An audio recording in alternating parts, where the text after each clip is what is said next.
Hi, baby boomer fans. We are Jackie and Janine, the Pfeiffer sisters, and love to talk about the 1950s, inviting you to reminisce with us as we explore experiences of that decade. Grab your favorite malt or Green River. Make sure you are wide awake and get ready to be inspired about the 1950s. Welcome to the 1950s Fun Chat. Hello, everybody, and Happy New Year. Isn't it great to be in 2025 and to anticipate so many events, relationships, opportunities that might not have ever occurred, Jackie, in our lives. But today, folks, we are talking about events of our past, of Jackie's and my past, and we particularly are going to focus on our years in the North Dakota 4-H program. And you'll notice Jackie is wearing that green sweater. I hail her that she's got something green on to go along with 4-H. But it is amazing how 4-H, that 4-H program, shaped our lives. And maybe you as viewers had that same opportunity too. We'd love to hear your stories as well. So Jackie, how can we move forward with this chat today? Well, first of all, we do need to mention that little book that's up in the corner. This all stemmed from a book that we wrote, published in 2021, called While the Windmill Watched, a slice of rural America in the 1950s. And this talks about our family, our farm, and our community. And we have dedicated this book to our family, our parents, and to our small town community. We grew up on a farm 10 miles east of Bismarck, North Dakota, and it was a very cohesive community, and for that we are grateful. Yes. But what I think one of the things I'll say that made our community so cohesive is because we had two extremely active 4-H clubs in our community, and 4-H was strong in North Dakota then, and in Burleigh County. Oh my goodness! Think of all the clubs from the local communities, the outside of Bismarck in Burleigh County, whose young people, whether they lived in small towns or in the country, so thrived because of the opportunities that 4-H had given them.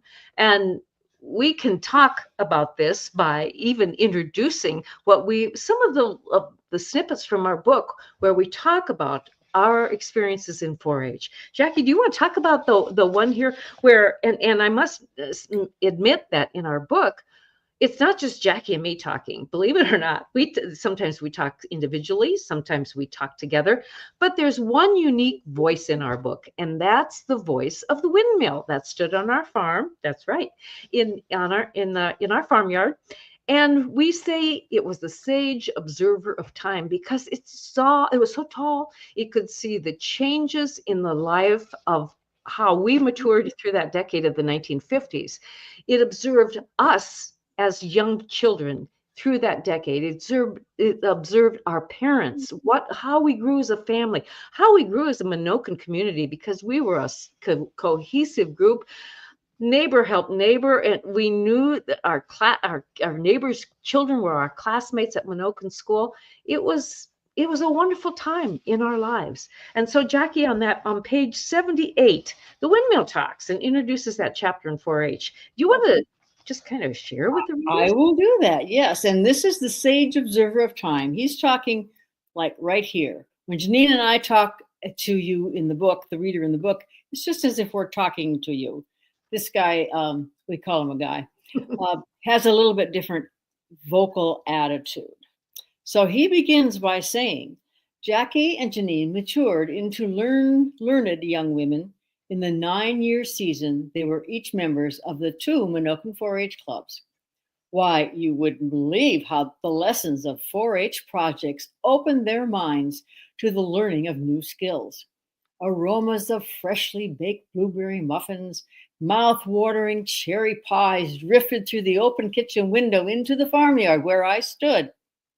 I would catch a glimpse of a newly sewn, carefully pressed garment, attentively placed on a hanger, and poised for judging in the 4-H dress review in Bismarck.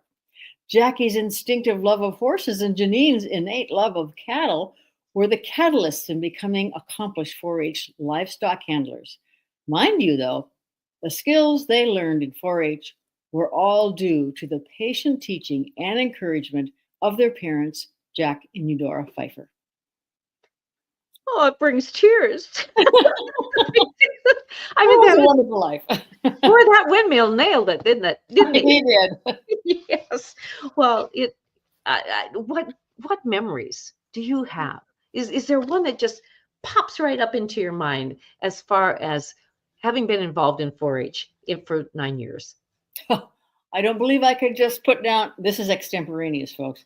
Mm-hmm. I didn't know she was going to ask this. I don't believe I can say one at least. It's 9 years, and one memory may have built on the other memory, and then maybe went over here in this tangent. And I think I can maybe say one of my favorite projects, though, and that happened to be horsemanship. I inherited my mom's love of all things horse, and she was very helpful when it came to helping me train the little foal that we had. The name was Buckskin. That's why it was called Bucky. That one was probably a first, but then I think maybe on the other side, that was the boys club project. On the other side was the clothing. And I really loved creating. I liked to sew. I learned to sew very well, thanks to Mom. I can remember I was very fussy, which I needed to be, because our motto in 4-H is to make the best better. So if you had something that was of a better quality, that really wasn't good enough in our family. For instance, I remember putting a zipper in a plaid skirt 7 different times because the plaids weren't matched. Wow. But I got it. Yes. Perseverance. Boy, talk about a goal that you achieved and maybe didn't even know it. And that particular, it's almost as if, as through the years here, if I don't have something to sew or mend, or I just feel like there's something missing. So it really is that on the girls' 4-H side, it was the clothing experience. And one time, I guess it was a freshman in college, my dad said, you can have all the clothes you want, but you have to make them. Boy, did I take him at his word. And one time he said, what are all these checks to this Mrs. Blows? Who's she? Old Lady Blow. I remember her saying, Old Lady Blow. Who is she? Well, it was Mrs. Blows was the name of the fabric store in Fargo where I went to school. So I helped support Mrs. Blows. But I do remember what I call our first fabric store, which happened to be the PV elevator in Bismarck, because when Dad would go in to buy laying mash, which came in these beautifully printed cotton sacks, Mom would say to him, okay, Jack, now I need 2 bags of mash that are of the same fabric print, because I want to make a dress, or Jackie needs to make a skirt, or whatever. And so that was our first fabric store. And I can recall when I joined 4-H and started the sewing project, I might say my second fabric store was JCPenney in Bismarck. We went down in the basement, and I'd stand on the landing of those basement steps, and I'd just look over the huge selection of fabrics that they had, and notions and pattern books. And I couldn't believe that any of that could be mine to sew. It was amazing. And of course, Mom had a treadle Singer sewing machine. That's what we learned to sew on. That was probably one of the best creations for especially a young seamstress. And didn't matter if they were a young adult or just learning to sew, or a child, just newly in 4-H, because you had to learn eye-hand coordination with that, making that treadle move, which ended up turning the wheel of the machine, which made the needle go up and down in the machine. You had to be able to coordinate that. And so it gave you an effort and a time to learn how to push that fabric through the presser feet and sew. And then at the same time, mom would always say, okay, now we were learning to follow a pattern, but it might not tell us to press what we had just sewn. And she would say, now take this to the iron and press it. Don't iron it, but press it. So we learned the difference between ironing and pressing. And I remember something that mom would say, mom was a fantastic seamstress. We were so gifted in the parents with whom we lived and had, and who bore us and who taught us, because they both had a standard of excellence about them in whatever they did. Mm-hmm. And I remember in going to our Burley County 4-H Achievement Days, or the Burley County 4-H Fashion Show, which might have occurred a month and a half prior to Achievement Days, and to see the garments of some of the members that were sewn. And I would be I was so attuned to pressing as I went along and sewing, and what a difference it made in the overall finished look of the garment, that it taught me to look at some of these other young ladies' garments, and I'd think, oh, those poor gals, they don't know how to sew. Yeah, but anyway, and they'd get the red ribbon, we'd get the blue or the purple. I have something to show you. This fabric. Let me give you the full screen. Okay. Yep.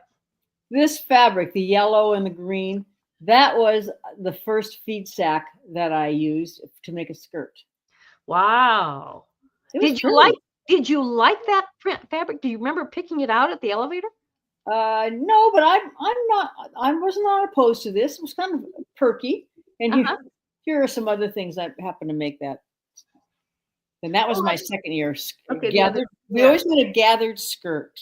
Yes, that was my first sewing project too. Mm-hmm. And then as you advanced in the sewing project, what was one? Oh, you have to show them the fabric of the 2-piece dress and jumper. Well, let me first of all, I think I made this first. This is the one where I sewed I put the zipper in 7 times. I just didn't baste it enough. I don't know. I certainly learned a lot. Yes. But this is an Abbey flannel skirt and vest. And it was the plaid. They were matched perfectly, those plaids. So Jackie, did mom say to you that no, don't you tell them about your experience? Well, saying to you. Yes. We always knew what mom's standards were. Because we would see examples of her sewing work. She sewed clothes for herself. And once we started in 4-H, then we pretty much sewed our own clothes. But plaids needed to be matched. Stripes needed to be matched. Seams needed to be pressed open as we were sewing. Collars needed to be layered, the seams layered so that they would lay better. Zippers, the placket need to cover the plastic or the metal prongs of the zipper.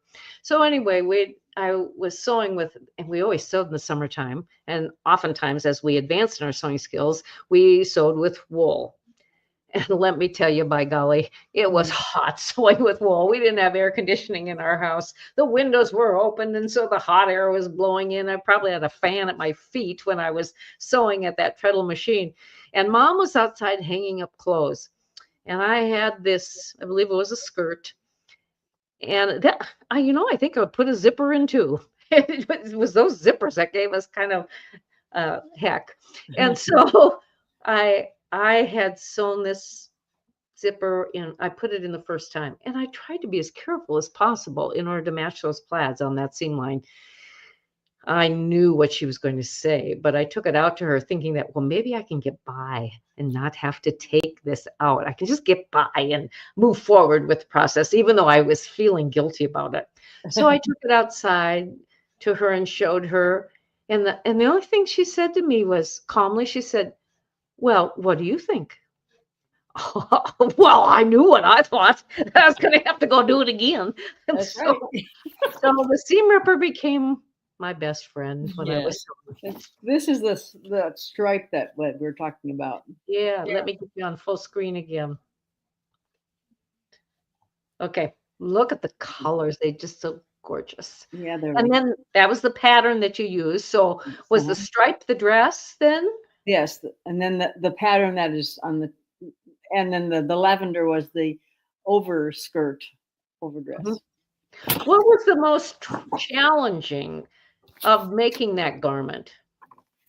Well, matching the stripes. And then, you know, it was a really, really long back zipper too. And that, so every stitch needed to be perfect. Yes. And it was. Well, and I do remember or too, as we grew in our sewing skills and as time went on, there were more products, notions on the market that would help in matching those plaids or stripes. There was a tape that you could put on these seams that would anchor it more securely when you sewed, so the presser foot wouldn't push or push the top fabric and not the bottom fabric. But we've talked a lot about sewing, but I'd like to talk about my favorite projects. We had, the two clubs we joined were the Minokan Busy Workers was the girls club, and the Minokan Progressive was the boys club. And of course, you had to be in the girls club if you were a girl. You had to be in the girls club before you could join the boys club. Yeah. I don't know why, but yeah, made the rule. Yes. So when I joined the girls club, I had always been where Jackie had a love of sewing. I had a love of food and creating with food. And even starting as a 7-year-old, when I first made I found this recipe in the Edith Hansen cookbook that Mom had. It was for lace cookies, and I had this vision of what these beautiful cookies would look like when I made them. So we had the ingredients there. Mom wasn't in the house; she was doing something else, or else if she was in the house, she was not in the kitchen. And so I made these cookies. What a flop. Oh, they were terrible. I was so disappointed. But then as I got older, that was a 7-year-old, and when I joined 4-H as a 10-year-old, I had to wait till I was 10. I couldn't believe I had to, and I did learn patience of that because I really wanted to be a 4-H'er. So one of the first opportunities that I had related to the Food Nutrition Project was to present a 4-H demonstration. And in our clubs, each year it was requirement that we each had to give a 4-H demonstration in our local club. And then if we wanted to go on to the county, that was up to us, but that wasn't a requirement. So as a 10-year-old, the first demonstration that I did was making muffins. Now, doesn't that sound broad? And I like a broad subject. And I can recall, I think, when I talk to other past 4-Hers, they'll say that's the first thing they ever did for a demonstration too. But you know what? Two things I came away from with that. The first was that I had practiced making this demonstration so much and making so many muffins that Dad said he never wanted to eat another muffin again. He wasn't big on muffins to start with. And then the second thing was, and I still, it really impacted me. The judge, even though I won the contest, that county contest that year, as a 10-year-old, the judge said, because I was wearing a gathered skirt and a blouse that I had made. Well, the blouse didn't fit me quite right up here on the neckline. And so as I moved my hands during the demonstration, it tended to one side fall off my shoulders. And I was uncomfortable for that. So I would go up and I would adjust it on my body and then continue on with my demonstration. Well, the judge said in the comments that when you give a demonstration, be sure your clothes fit properly. Bingo. And I was really, I really took that to heart because I thought, here's something that I had made. And I was so pleased that I had accomplished that. And my sewing didn't really, in my mind, have anything to do with making muffins. But it did have something to do with how I presented myself to an audience when I was trying to teach them. And so, boy, was that something that was probably one of the first things I learned in 4-H. Mm-hmm. But then I went on to do all kinds of fun things with food nutrition projects and more food demonstrations too. And I'm still working with food. You are. Mhm. I'd like to read at the bottom of the page and 76, Okay. and it kind of gives an overview of our benefits of being a 4-H member. Mhm. And this is both Janine and Jackie talking at the same time, meaning that we both agreed this is something we would both say. 4-H was a very large part of our lives. The youth organization was instrumental in shaping our ability and confidence in the skills that we developed. It allowed us to be big fish in a little pond. By the time we reached the big pond, college, and beyond, we had acquired some experience in leadership, communication abilities, organizational adeptness, presence of mind, and a myriad of skills. 4-H membership presented a host of projects appealing to a range of interests, which culminated in training a young person for much more than homemaking and farming practices. And even today, I think probably the biggest lesson I learned from this came from mom. Mm. When something greets me with, that's a puzzle. Let me see, what can I do about that? My mom, I can still hear my mom say, think, Jackie, think. Oh, okay. Like, as you've probably heard it said, the answers are within you. And I Mhm. guess that has, mom knew that. Just think about it and figure Yes. it out. Yes. And And so then I I take it a little bit further. Think outside the box. oh, yes. But, but this is a good place for me to say Janine not only thinks outside the box, she thinks beyond the box. And that's why we're here today. Yes, that's correct. But and it's fun to do that. I can't say that as a 4-H'er though that I did that. I was still learning basic skills. Mm-hmm. I talked about my favorite project in the girls club, but in the boys club was showing a calf. Oh man, I couldn't wait to show a calf. I just always had a love for bonding with animals, whether it been our dogs, our cats, our geese, our uh, our cattle, our sheep. I just love animals and love bonding with them and trying to figure out their mental abilities and how they bond with the human.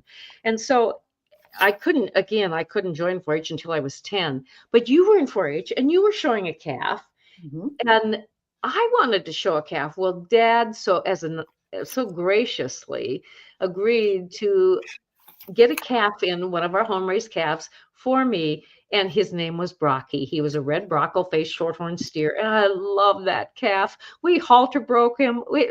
It was just, we really had a neat bond. And so even though I wasn't in 4-H, I had that experience. And Mm-hmm. then of working with and breaking a calf to lead and bonding with him and feeding him. And so then as the project went on in my years in 4-H, that was my absolute favorite project. Jackie, you have a neat experience to talk about in relation to showing a calf and selling a calf at the Burleigh County 4-H Livestock Show when you were your first year in 4-H. Yes, right. My first calf was named Haru, which has a story of its own. Why that? But it was purchased by Mr. Harold Schaefer for $365.75. He was president of Gold's Hill Company at the time. Okay, so here I am, this 10 or 11-year-old, and my mom was very well, it was just a thing in that you were expected to say thank you.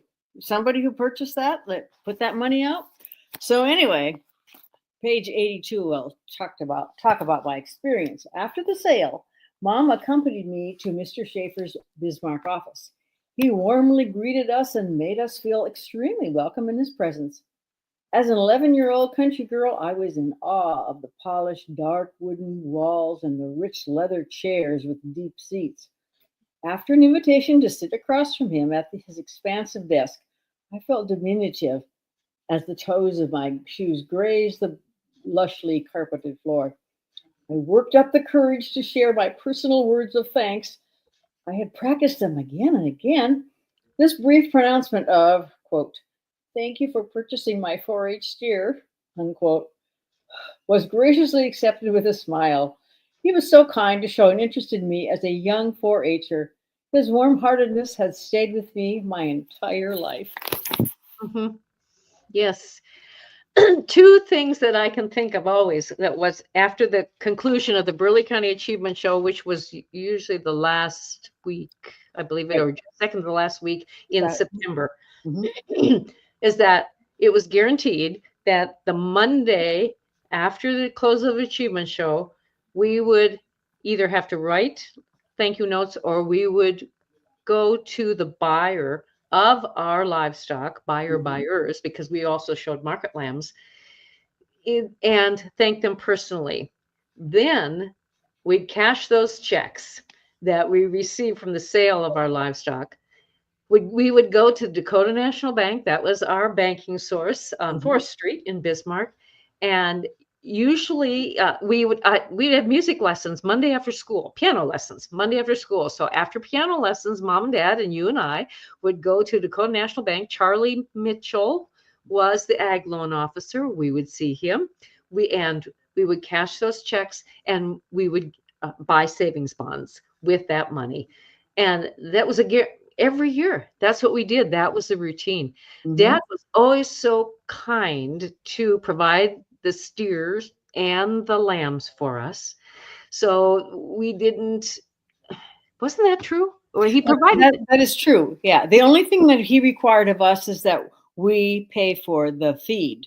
Okay. And so, and along with whenever a 4-H project used money of any kind, then it was required that we kept the records in our record book. Mhm. And that's one of the things we kept. We, how much per bushel or how much, whatever. And the record book, this is, look Oh on yeah, we got to put that this. on the big screen here. Yes. Oh, what a work of love to do Yes. to complete those. So anyway, yeah, Mhm. but this is the big one. It's So very what was thick. in there? What was in there, Jackie? Well, before this, we always had like a paper record book that was maybe 3 or 4 pages, and we write um, Oh, the record sheets for each the project. record keeper. Yeah, that's Mhm. what we have. The one I just showed you now was covered my entire 4-H. And did you Life. have to submit that if record book if you were trying for county 4-H awards or state Are you 4-H speaking of awards? this large record book or the small ones? The small Uh, one, we needed to turn that in, the okay, yearly ones. all right. And so, And if I wanted a state award, then I worked on this. do you remember what state awards that you received from your 4-H project work? I was able, as you were, to go to 4-H Institute in Fargo at NDSU. Hmm. Um, I went to a leadership camp in Muskegon, Michigan. That was a week-long camp. That was quite eye-opening for me. A girl of the prairie flat. Uh, it was on Lake Michigan, and so I got in sand dunes, and it was quite interesting. We got to take a train to Muskegon, Michigan, and then took a ferry across the lake. Hmm. Well, the train might not have been a new experience because we rode the passenger Northern Pacific train quite a bit in our. Well, just because we went from school to Yes. Minogan into Bismarck when we went to the YCL conventions. Mhm. But we also took the passenger train to Fargo, to State 4-H Institute, and Right. we would stop at Jamestown and pick up the Stutzman County Yes. 4-H delegates. I think, and then we'd stop in Barnes County, in Valley City, and then on Mhm. our way to Fargo. And if I recall correctly, the train NP always had to add extra passenger cars for these 4-H kids who were Yeah. going to the eastern side of the state, and And that's probably there were kids in other cars who were from the western part of true. North Dakota Right. It's who were coming also, from Dickinson probably first. Yeah. yeah. It was Mhm. and maybe that was the only or but the first opportunity that many children had for riding a train. Mhm. Because otherwise you Mhm. get in the car. If you went any place, you were in the car. Yes, yes. Well, we had experiences outside of our 4-H club projects also because of being 4-H members. Did you have can you recall any of those? Are you talking about camp? Yes, camp might have Oh, been one of them. okay. Mm-hmm. 4-H camp. First time I went, I was 10 or 11, and a little bit homesick. It was only 3 nights, I think, or something, but it was quite fun. I was kind of a social butterfly, and I even You as a still young are. age. That hasn't changed. So it was just so fun to meet kids from all over, from Burleigh County, Emmons County, and Kidder County, I believe. That was And kind of it the happened at great. Camp Slade near Dawson. Mhm. And we then in the afternoons after our lunch had settled, like 1:30, then we packed into the cars of the leaders, and we were driven over to Lake Isabel. Mhm. And we had that experience of playing in the water, and that was the first time I got a leech on my leg. E. How did you get that leech off your I leg? just picked it off, and yeah, it bled a little bit, okay, but Ooh, yee. Yes, that was always my favorite part of 4-H camp. Not that I was a big time camper. I went because I wanted the experience, but there were other things that I enjoyed more in 4-H. One of those was livestock judging. Mhm. We had a great team from our Minokan club. Dennis Trauger, Dale Dietrich, and I made up the livestock judging team from the Minokan Progressives. And we had the opportunity to be part of a lot of different livestock judging workouts, in which there was, of course, a class of 4 animals, and didn't matter if it was cattle, sheep, or hogs. Breeding livestock as well as market livestock, we learned the basics of what to look for in live livestock judging. And then in the North Dakota Winter Show in Valley City, that was one of the state 4-H livestock judging contests, and that was a big deal to be representing your county at this Mhm. event. And interestingly, that particular event was kind of the springboard for me in my livestock judging career in at NDSU, and how I even met my husband Mhm. through livestock judging and collegiate livestock judging. But I was more of I love doing what we're going to call girls projects, but livestock is where my heart really was, and was for 51 years when my husband and I had our farm. So it's those little instances that occurred in my childhood because of the 4-H program that allowed me to grow with where my heart was. And I think too, 4-H was tremendously the investment that we made and that our parents made in the 4-H program with us became the opportunity that opened the doors of our going to college, and we both then majored in home economics education. And really, so much of what we learned, at least what I learned as a freshman, particularly in those food production classes or beginning textile classes, Mhm. they were a snap because of all the experiences that we had had in 4-H. Would you agree on that? I would. And also, there are some, getting back to 4-H, something I learned in 4-H I did not learn in college. When I was teaching home economics, 8th grade, the students were to compare the price of a whole chicken versus the price of buying a chicken cut up. And so we did that, but then in the process, I taught them how to cut up a chicken, a whole chicken, and yes, that was less expensive. If you knew how to cut a chicken properly, then you save some money. But I learned that from mom. Okay. Oh, and we did know how to work with dressed chickens because we had a lot of them on our farm. That was a Mhm. way for us to have a wonderful freezer full of chicken, and also mom canned chicken. But we sold a lot of dressed chickens Mhm. in the Bismarck area, dressed chickens, turkeys, ducks, geese. That dad was a peddler. And of course, we sold eggs. He had an egg route in Bismarck, and he was just a customer service guy. He loved talking with people. He loved making them happy. He loved delivering to them a product that we as a family had helped grow together and could offer them these products, these high quality products of meat and eggs to people who lived in the city and had no experience with raising livestock such as that.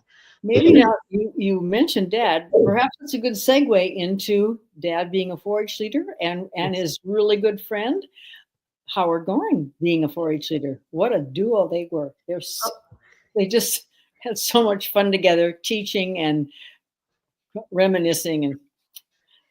And they had been leaders for the pictures in our book. It showed them at the fall 4-H banquet, the Burleigh County 4-H banquet that was sponsored every fall by the Bismarck Rotarians and it was held at the World War Memorial Building. You know what's so interesting, Jackie? I would happen to walk into the World War Memorial Building this past summer. I was spending time downtown and in Bismarck and noticing all the changes, but the doors were open. It was a summer day. So I walked up those steps and talked with the young man who was in the entry booth there. And I started sharing with him my story. And I said, do you mind if I just go in and look inside? Because not only had that building been a part of my 4-H years, but it also was where our Bismarck High School Symphony Orchestra performed, where the Bismarck High School Demons played basketball. So graduation ceremony was there. That's right. That's right. And so it was fun to be in there. And as so often occurs, when you go back to a place that you went to as a child, that you lived in basically as a child, everything seems so much smaller than what it did back then.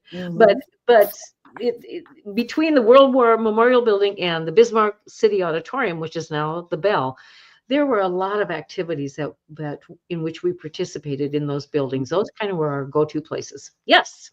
Oh, yes. Let me get you on full screen again with that one. This is Dad and Howard Goring. Leaders extraordinaire. And this says what, for 18 years of service, they got that certificate? Yes. But they were like 25 years or at least. Yes. Yeah. And mom did not become a 4-H leader for the Menoken Busy Workers until after we got out. We left, right?